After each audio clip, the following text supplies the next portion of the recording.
നമസ്കാരം. USA weekly ന്യൂസിലേക്ക് സ്വാഗതം. അമേരിക്കൻ പ്രസിഡന്റ് തിരഞ്ഞെടുപ്പിന് രണ്ടാഴ്ച മാത്രം ശേഷിക്കെ പ്രസിഡന്റ് ഒബാമയും റിപ്പബ്ലിക്കൻ എതിരാളി മിറ്റ് റോംനിയും തമ്മിലുള്ള മത്സരം കടുത്തതായി തുടരുന്നു. തിങ്കളാഴ്ച ഫ്ലോറിഡയിൽ നടന്ന അവസാന ടെലിവിഷൻ സംവാദത്തിൽ ഒബാമ മുൻതൂക്കം നേടിയെങ്കിലും നിർണായക പോരാട്ടം നടക്കുന്ന 9 സംസ്ഥാനങ്ങളിൽ മത്സരം ഇപ്പോഴും പ്രവചനാതീതമായി തുടരുകയാണ്. ശക്തമായ മത്സരം നടക്കുന്ന 9 സംസ്ഥാനങ്ങളിലെ വോട്ടർമാരെ സ്വാധീനിക്കാനാണ് മൂന്നാമത്തേതും അവസാനത്തേതുമായ ടെലിവിഷൻ സംവാദത്തിൽ പ്രസിഡന്റ് ഒബാമയും മിറ്റ് റോംനിയും ശ്രദ്ധിച്ചത്. റോംനിയുടെ നയങ്ങളെ പഴഞ്ചനെന്ന് വിമർശിച്ച് ഒബാമ കടന്നാക്രമിക്കുന്ന ശൈലി സ്വീകരിച്ചപ്പോൾ വിവാദ പ്രതികരണങ്ങൾ പരമാവധി ഒഴിവാക്കാനാണ് റിപ്പബ്ലിക്കൻ സ്ഥാനാർത്ഥി ശ്രദ്ധിച്ചത്. സംവാദത്തിലുടനീളം ഒട്ടേറെ തവണ ചില നയങ്ങളിൽ താൻ ഒബാമയോട് യോജിക്കുന്നതായി റോംനി പറഞ്ഞതും ശ്രദ്ധേയമായി. ഇരു പാർട്ടിയിലുള്ളവരോട് ചേർന്ന് പ്രവർത്തിക്കാൻ താൻ തയ്യാറാണെന്ന സന്ദേശം നൽകാനുള്ള ശ്രമമായാണ് നിരീക്ഷകർ റോംനിയുടെ ഈ നീക്കത്തെ കണ്ടത്. സംവാദത്തിൽ ഒബാമ മുൻതൂക്കം നേടിയതായി പൊതുവെ അഭിപ്രായമുണ്ടെങ്കിലും US നേവിയെക്കുറിച്ചുള്ള പരാമർശം സുപ്രധാന മത്സരം നടക്കുന്ന വിർജീനിയ സംസ്ഥാനത്തിൽ അദ്ദേഹത്തിന്റെ സാധ്യതകളെ പ്രതികൂലമായി ബാധിച്ചേക്കാം. US നേവിയുടെ അംഗസംഖ്യ ചുരുക്കി പ്രതിരോധ ചെലവ് വെട്ടിക്കുറയ്ക്കാനുള്ള തന്റെ നയങ്ങളെ ഒബാമ സംവാദത്തിൽ ന്യായീകരിച്ചിരുന്നു. സൈനിക കുടുംബങ്ങൾക്ക് മേൽക്കൈയുള്ള വിർജീനിയയിൽ ഈ വിഷയം നിർണായകമാണ്. സംവാദത്തിന് ശേഷം ഇവിടെ റോംനിക്ക് മുൻതൂക്കം നേടാനായിട്ടുണ്ട്. തിരഞ്ഞെടുപ്പ് ദിനമായ നവംബർ 6 ഏതാനും ദിവസങ്ങൾ മാത്രമുള്ളപ്പോൾ വിർജീനിയയ്ക്ക് പുറമെ Ohio, Florida, Nevada, Colorado, Iowa, new Hampshire, Wisconsin എന്നീ സംസ്ഥാനങ്ങളിലാണ് ഇഞ്ചോടിഞ്ച് പോരാട്ടം നടക്കുന്നത്. ഇവയിൽ ഫ്ലോറിഡ ഉൾപ്പെടെ ഭൂരിപക്ഷം സംസ്ഥാനങ്ങളിലും റോംനി നേരിയ മുൻതൂക്കം നേടുന്നുണ്ടെങ്കിലും 18 ഇലക്ടറൽ കോളേജ് വോട്ടുകളുള്ള ഒഹായോയിൽ ഒബാമ നിർണായക ലീഡ് നിലനിർത്തുന്നുണ്ട്. ശക്തമായ മത്സരം നടന്ന 2004 തെരഞ്ഞെടുപ്പിലേതുപോലെ ഇത്തവണയും ഈ സംസ്ഥാനത്തെ ജനങ്ങളുടെ തീരുമാനത്തെയാണ് നിരീക്ഷകർ ഉറ്റുനോക്കുന്നത്. കൈരളി USAക്ക് വേണ്ടി ഡാളസിൽ നിന്നും മഞ്ജിത് കൈനിക്കര. അമേരിക്കൻ പ്രസിഡന്റ് സ്ഥാനാർത്ഥികളായ പ്രസിഡന്റ് ഒബാമയും മിറ്റ് റോംനിയും പ്രചാരണ പരസ്യങ്ങൾക്കായി ചെലവിട്ടത് $800 മില്യൺ കവിയുന്നു. എന്നാൽ ഇത്തവണത്തെ പ്രചാരണ ചെലവ് $1 ബില്യൺ അടുത്തായിരിക്കുമെന്ന് പ്രമുഖ പരസ്യ കമ്പനിയായ SMG ഡെൽറ്റയിൽ നിന്ന് കിട്ടിയ കണക്കുകൾ അനുസരിച്ച് NBC റിപ്പോർട്ട് ചെയ്യുന്നു. രണ്ട് സ്ഥാനാർത്ഥികളും $807 മില്യൺ റേഡിയോ, TV മുതലായ മാധ്യമങ്ങൾ വഴിയുള്ള പരസ്യങ്ങൾക്ക് ചെലവാക്കിയിരിക്കുന്നത്. ഇതുകൂടാതെ GPS, American Crossroads, Restore Our Future, Priorities, Americans for Prosperity തുടങ്ങിയ സംഘടനകൾ നിരവധി $മില്യൺ ഇരു സ്ഥാനാർത്ഥികൾക്കുമായി പരസ്യങ്ങൾ വഴി ചെലവിടുന്നത്. ഏറ്റവും കൂടുതൽ പണം പരസ്യങ്ങൾക്കായി ചെലവാക്കിയിരിക്കുന്നത് ഫ്ലോറിഡ, ഒഹായോ, വിർജീനിയ എന്നീ സംസ്ഥാനങ്ങളിലാണ്. 15-30 ഇടയ്ക്ക് പ്രായമുള്ള 1.7 മില്യൺ അനധികൃത കുടിയേറ്റക്കാർക്ക് ഗവൺമെന്റ് നൽകിയിരിക്കുന്ന ആനുകൂല്യങ്ങൾ ലഭിക്കുവാൻ നിരവധി കടമകൾ കിടക്കേണ്ടിയിരിക്കുന്നു. ഇതിൽ പ്രധാനമായത് അപേക്ഷകർ ഹൈസ്കൂൾ വിദ്യാഭ്യാസമോ അതിന് തുല്യമായ GEDയോ പാസ്സായിരിക്കണം എന്നതാണ്. ഗവൺമെന്റിന്റെ കണക്കനുസരിച്ച് 3,50,000 പേർക്ക് ഈ യോഗ്യത ഇല്ല. എന്നാൽ ഇവരുടെ അപേക്ഷകളിൽ പരിഗണനയിൽ വരുമ്പോൾ ആവശ്യമായ യോഗ്യതാ രേഖകൾ യഥാസമയം സമർപ്പിക്കാൻ സാധിച്ചില്ല എങ്കിൽ ഇവർക്ക് അമേരിക്കയിൽ നിന്നും പുറത്താക്കൽ നടപടി നേരിടേണ്ടി വരും. കഴിഞ്ഞ ഓഗസ്റ്റിൽ 15-30 ഇടയ്ക്ക് പ്രായമായ യുവാക്കൾക്ക് അമേരിക്കയിൽ താമസിക്കുവാനും ജോലി ചെയ്യുവാനും അവസരം നൽകുന്നതിനുള്ള നിയമം ഗവൺമെന്റ് അംഗീകരിച്ചിരുന്നു. മോൺസ്റ്റർ എനർജി ഡ്രിങ്ക് കുടിച്ചതിനെ തുടർന്ന് 5 പേർ മരണമടഞ്ഞതിനെപ്പറ്റി ഫുഡ് ആൻഡ് ഡ്രഗ് അഡ്മിനിസ്ട്രേഷൻ അന്വേഷണം തുടങ്ങി. മേരിലാൻഡിലെ 14 വയസ്സുള്ള ഹൃദയ സംബന്ധമായ അസുഖമുള്ള പെൺകുട്ടി ഈ എനർജി ഡ്രിങ്ക് 24 മണിക്കൂറിനുള്ളിൽ 2 തവണ കഴിച്ചത് മൂലം മരിക്കുകയുണ്ടായി. ഇതിനെ തുടർന്ന് പെൺകുട്ടിയുടെ രക്ഷിതാക്കൾ കമ്പനിക്കെതിരെ കേസ് കൊടുത്തിരിക്കുകയാണ്. അമേരിക്കയിൽ ഏറ്റവും കൂടുതൽ വിൽപ്പനയുള്ള Monster, Red Bull, Rockstar, AMP, Full Throttle എന്നീ പേരുകളിലായി വിപണിയിലുള്ള ഈ എനർജി ഡ്രിങ്കുകളിൽ കഫേൻ്റെ അളവ് വളരെ കൂടുതലാണ്. രാജ്യത്തെ ഏറ്റവും വിൽപ്പന വർധനമുള്ള ഈ എനർജി ഡ്രിങ്ക്സ് കഴിഞ്ഞ വർഷം $9 ബില്യൺ വിൽപ്പനയാണ് നടത്തിയത്. നീണ്ട കാത്തിരിപ്പിനൊടുവിൽ ആപ്പിൾ ഐപാഡിന്റെ ചെറിയ പതിപ്പ് കഴിഞ്ഞയാഴ്ച പുറത്തിറക്കി. സനോസയിലെ കാലിഫോർണിയ തിയേറ്ററിൽ ആപ്പിൾ CEO ടിം കുക്കും സീനിയർ വൈസ് പ്രസിഡന്റ് ഫിൽ ഷില്ലറും ചേർന്നാണ് 7.9 ഇഞ്ച് സ്ക്രീനുള്ള ഐപാഡ് മിനി അവതരിപ്പിച്ചത്. ചെറിയ ടാബ്ലറ്റുകൾ വിപണിയിൽ സജീവമായതോടെ ഐപാഡിന്റെ ചെറിയ പതിപ്പ് ആപ്പിൾ ഉടൻ പുറത്തിറക്കുമെന്ന് ടെക്നോളജി വിദഗ്ധർ അഭിപ്രായപ്പെട്ടിരുന്നു. എന്നാൽ നിലവിലുള്ള ഐപാഡിന്റെ പരിഷ്കരിച്ച മറ്റൊരു മോഡൽ കൂടി ഇതേ ചടങ്ങിൽ പുറത്തിറക്കി ആപ്പിൾ നിരീക്ഷകരെ അത്ഭുതപ്പെടുത്തി. 7 ഇഞ്ച് സ്ക്രീൻ വലുപ്പമുള്ള ടാബ്ലറ്റുകൾ ആപ്പിളിന്റെ പദ്ധതികളിൽ ഇല്ല എന്നായിരുന്നു അന്തരിച്ച മുൻ ചെയർമാൻ സ്റ്റീവ് ജോബ്സിന്റെ നിലപാട്. എന്നാൽ ആമസോണിന്റെ കിൻഡിൽ ഫയർ, ഗൂഗിളിന്റെ നെക്സസ് എന്നീ ടാബ്ലറ്റുകൾ മാർക്കറ്റിൽ ചലനമുണ്ടാക്കിയതോടെ ഐപാഡിന്റെ ചെറിയ പതിപ്പ് പുറത്തിറക്കാൻ ആപ്പിൾ നിർബന്ധിതരായി. എന്നാൽ ചെറിയ ടാബ്ലറ്റുകൾ മിക്കവയും $200 താഴെ വിൽക്കുമ്പോൾ ആപ്പിൾ ഐപാഡ് മിനിക്ക് $329 വിലയിട്ടിരിക്കുന്നത്. വലിയ ഐപാഡിന്റെ എല്ലാ സൗകര്യങ്ങളും ഐപാഡ് മിനിയിലും ലഭ്യമാണെന്നതിനാൽ അല്പം കൂടിയ വില പ്രശ്നമാകില്ലെന്നാണ് ആപ്പിൾ കരുതുന്നത്. അതേസമയം 10-ഇഞ്ച് ഐപാഡിന്റെ പുതിയ പതിപ്പ് വിപണിയിലെത്തി 7 മാസം തികയുന്നതിന് മുൻപ് പരിഷ്കരിച്ച മറ്റൊരു പതിപ്പ് കൂടി പുറത്തിറക്കിയത് ടെക്നോളജി നിരീക്ഷകരെ അമ്പരപ്പിച്ചു. മാർച്ചിൽ പുറത്തിറക്കിയ മോഡൽ പൂർണ്ണമായും പിൻവലിച്ചാണ് റെറ്റിന ഡിസ്പ്ലേയോട് കൂടിയ പുതിയ മോഡൽ ആപ്പിൾ ലഭ്യമാക്കിയിരിക്കുന്നത്. ഐപാഡ് മോഡലുകൾക്ക് പുറമെ പേഴ്സണൽ കമ്പ്യൂട്ടറുകളുടെ പുതിയ ചില പതിപ്പുകളും ആപ്പിൾ അവതരിപ്പിച്ചു. റെറ്റിന ഡിസ്പ്ലേയുള്ള മാക്ബുക്ക് പ്രോ ലാപ്ടോപ്പും അടിമുടി പരിഷ്കരിച്ച ഐമാക് ഡെസ്ക്ടോപ്പ് കമ്പ്യൂട്ടറുമാണ് ഇവയിൽ ശ്രദ്ധിക്കപ്പെടുന്നത്. പുതിയ മോഡലുകൾ ലഭ്യമായി തുടങ്ങുന്നതോടെ ടാബ്ലറ്റ്, പേഴ്സണൽ കമ്പ്യൂട്ടർ മേഖലകളിൽ ആപ്പിൾ ആധിപത്യം തുടരുമെന്ന് ടിം കുക്ക് അഭിപ്രായപ്പെട്ടു. ഇതിനോടകം 10 കോടിയിലേറെ ഐപാഡുകൾ വിറ്റഴിഞ്ഞതായും അദ്ദേഹം അവകാശപ്പെട്ടു. അമേരിക്കൻ വിദ്യാർത്ഥികൾ പഠനത്തിനായി എടുത്തിട്ടുള്ള കടം 1 ട്രില്യൺ ആയി. കഴിഞ്ഞ വർഷം ബിരുദം നേടിയവരുടെ ശരാശരി കടം $24,000. ബിരുദം നേടിയവരിൽ 3/2 വിദ്യാർത്ഥികളും വിദ്യാഭ്യാസ വായ്പ എടുത്തിട്ടുള്ളവരാണ്. ഇപ്പോഴത്തെ തൊഴിൽ മാന്ദ്യം മൂലം ബിരുദധാരികളിൽ 37.8% പേർ കോളേജ് ഡിഗ്രി ആവശ്യമില്ലാത്ത ജോലികളിൽ ഏർപ്പെട്ടിരിക്കുന്നു. ഇത് വേതന നിരക്ക് കുറയ്ക്കുകയും വായ്പ തിരിച്ചടയ്ക്കുന്നത് കൂടുതൽ വിഷമകരവും ആക്കുമെന്ന് പഠനങ്ങൾ തെളിയിക്കുന്നു. അമേരിക്കയിലെ പ്രസിദ്ധമായ ന്യൂസ് വീക്ക് മാസിക അച്ചടി നിർത്തലാക്കി ഡിജിറ്റൽ മേഖലയിലേക്ക് കുടിയേറുന്നു.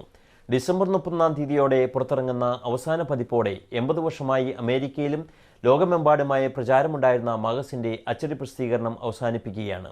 അടുത്ത ജാനുവരി മുതൽ Newsweek online, tablet, smartphone, desktop മുഖേന വരിസംഖ്യ അടച്ചാൽ ലഭിക്കുന്നതായിരിക്കും. പരസ്യങ്ങളിൽ നിന്നുള്ള വരുമാനം വഴി മാസിക ലാഭകരമായി നടത്തുന്നുള്ള സാധ്യത കുറയുന്നതും വായനക്കാർ കൂടുതലായി ഡിജിറ്റൽ മാധ്യമങ്ങളിലേക്ക് തിരിയുന്നു എന്നതും കണക്കിലെടുത്താണ് ഈ മാറ്റമെന്ന് എഡിറ്റർ ഇൻ ചീഫ് ടീന ബ്രൗണും CEO ബാബ ഷെട്ടിയും അറിയിക്കുകയുണ്ടായി. സാംസങ് കമ്പനിയുടെ ഗാലക്സി ടാബ്ലറ്റിനെതിരായി ബ്രിട്ടനിൽ ആപ്പിൾ കമ്പനി കൊടുത്തിരുന്ന അപ്പീൽ ബ്രിട്ടനിലെ കോർട്ട് ഓഫ് അപ്പീൽ തള്ളിക്കളഞ്ഞു. ഹൈക്കോർട്ടിൽ സാംസങ്ങിന് അനുകൂലമായി ലഭിച്ച വിധിക്കെതിരെ ആയിരുന്നു ആപ്പിൾ അപ്പീൽ കോടതിയെ സമീപിച്ചത്. സാംസങ് കമ്പനി ആപ്പിളിന്റെ ഐപാഡ് ഉൽപ്പന്നങ്ങളുടെ മാതൃകയെ അനുകരിച്ചിട്ടില്ല എന്ന് കോടതി വിധിച്ചു. ഈ വിധിയുടെ പശ്ചാത്തലത്തിൽ ആപ്പിളിന് യൂറോപ്പിൽ ഒരിടത്തും സാംസങ്ങിനെതിരായി കേസ് കൊടുക്കാൻ അനുവാദമില്ലാതെയായി. കൂടാതെ സാംസങ് കമ്പനി ആപ്പിൾ ടാബ്ലറ്റിന്റെ മാതൃകയെ അനുകരിച്ചിട്ടില്ല എന്നുള്ള വസ്തുത അവരുടെ വെബ്സൈറ്റിലും പത്രങ്ങളിലും പരസ്യം ചെയ്യണമെന്നും കോടതി നിർദ്ദേശിച്ചു. കേരള ലിറ്റററി സൊസൈറ്റി ഓഫ് ഡാളസിന്റെ നേതൃത്വത്തിൽ വിജയദശമി ദിനത്തിൽ ആദ്യാക്ഷരം കുറിക്കൽ സംഘടിപ്പിക്കുകയുണ്ടായി. ഡാളസ് കേരള അസോസിയേഷൻ ഹാളിൽ വെച്ച് നടന്ന ചടങ്ങിൽ പ്രശസ്ത സാഹിത്യകാരൻ ഡോക്ടർ MST നമ്പൂതിരി കുട്ടികളെ ആദ്യാക്ഷരങ്ങൾ എഴുതിച്ചു. ഇബ്രാഹിം തെക്കേമുറി, ജോസ് ഓച്ചാലിൽ, സിജു ജോർജ്, CB ജോർജ്, റോസമ്മ ജോർജ്, തോമസ് മാത്യു തുടങ്ങിയവർ ചടങ്ങുകൾക്ക് നേതൃത്വം നൽകി. പ്രസിഡന്റ് ജോസൻ ജോർജ് സ്വാഗതവും സെക്രട്ടറി തോമസ് മാത്യു നന്ദിയും പറഞ്ഞു. പ്രസ് ക്ലബ് പ്രതിനിധികളായ ജോസ് പ്ലാക്കാട്ട്, PP ചെറിയാൻ തുടങ്ങിയവർ ചടങ്ങിൽ പങ്കെടുത്തു. അക്ഷരം കുറിക്കുക, അക്ഷരലോകത്തേക്ക് കുഞ്ഞുങ്ങളെ കൊണ്ടുവരിക എന്നുള്ളതാണ് പ്രധാന ഉദ്ദേശം. അക്ഷരലോകത്തേക്ക് കൊണ്ടുവരുമ്പോഴാണ് പിന്നെ വാക്കുകൾ, വാചകങ്ങൾ എങ്ങനെയാണ് അവരെ ഭാഷയിലേക്ക് കൊണ്ടുവരിക. അപ്പോൾ കേരള ലിറ്റററി സൊസൈറ്റി 5 കൊല്ലം, മിക്ക കൊല്ലങ്ങളിൽ ഞാനിവിടെ വരാറുണ്ട്. അത് നല്ല കാര്യമാണ്. കാരണം അക്ഷരലോകത്തേക്ക് കുട്ടികളെ കൊണ്ടുവരിക എന്ന് പറഞ്ഞാൽ ഭാഷയിലേക്ക് അവരെ വരുത്തുക എന്നുള്ളതാണ്. അപ്പോൾ ആ ഭാഷയും സംസ്കാരവും പ്രധാന ചുമതലയായിട്ടുള്ള കേരള ലിറ്റററി സൊസൈറ്റി.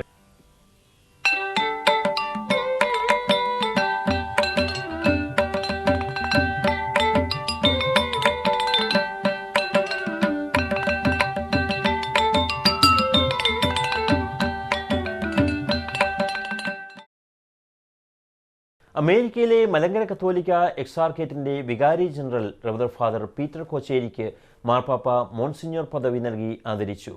അമേരിക്കയിലെ മലങ്കര കത്തോലിക്ക സമൂഹത്തിന് അദ്ദേഹം നൽകി വരുന്ന നേതൃത്വത്തിൻ്റെയും ശുശ്രൂഷകളുടെയും അംഗീകാരമായാണ് പരിശുദ്ധപിതാവ് മോൺസിഞ്ഞോർ പദവി നൽകി ആദരിക്കുന്നത്.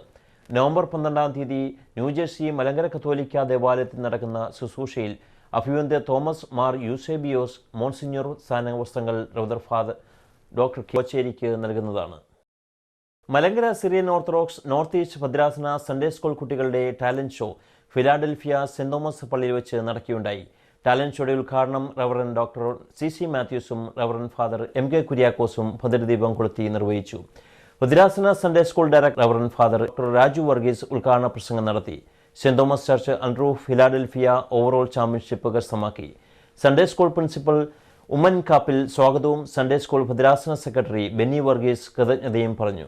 തിരുമേനിയുടെ കാൽപാദങ്ങളെ വന്ദിച്ച് അഭിവന്യ നിക്കോളാസ് തിരുമേനിയുടെ അനുഗ്രഹത്തോടെയും നമ്മുടെ നോർത്ത് ഈസ്റ്റ് അമേരിക്കൻ ഭദ്രാസനത്തിലെ എല്ലാ വികാരിമാരുടെയും ഷമാശന്മാരുടെയും അനുഗ്രഹത്തോടെ നമ്മുടെ പ്രോഗ്രാം തുടങ്ങുന്നു. Today we are celebrating the talents of our children. So I feel honored to welcome you all to this function. Our Sunday school has become one of the most prosperous spiritual organizations, well organized and guided by Reverend Dr. Raju Varghese. I stand here with the great task to say a few words about our Raju Varghese Sachin. He looked at his responsibility as encouraging and bringing together a team to manage and oversee the responsibilities of the Sunday school. On behalf of the Sunday School Board and on behalf of everyone here, offer a small token of our gratitude for the years of service that he has paid for our Sunday school.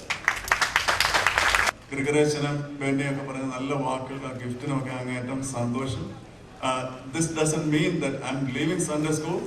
We have OVBS awards and centralized examination of Macarius Memorial Awards. Nidin Chakos, St. John's Delaware, Shalom Mom and St. Gregory, Tina Thermardon.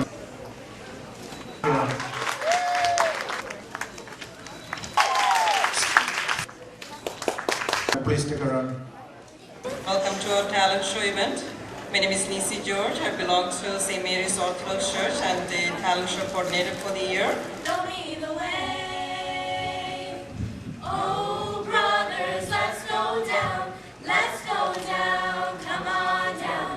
Oh, brothers, let's go down. Down in the river to pray.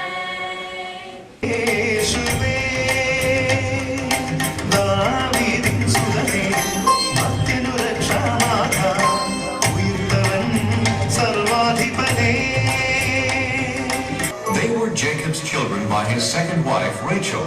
We got a coat to wear. Let's put him in that well. A coat covered in blood. Keep those Pharaoh's number two. I dreamed I saw 11 stars shine.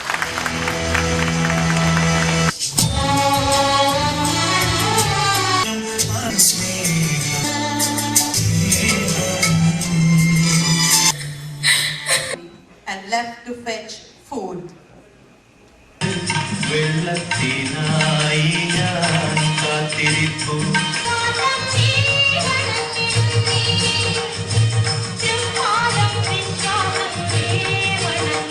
And I hear you breathe. I hear winds fly. I feel like I'm alive.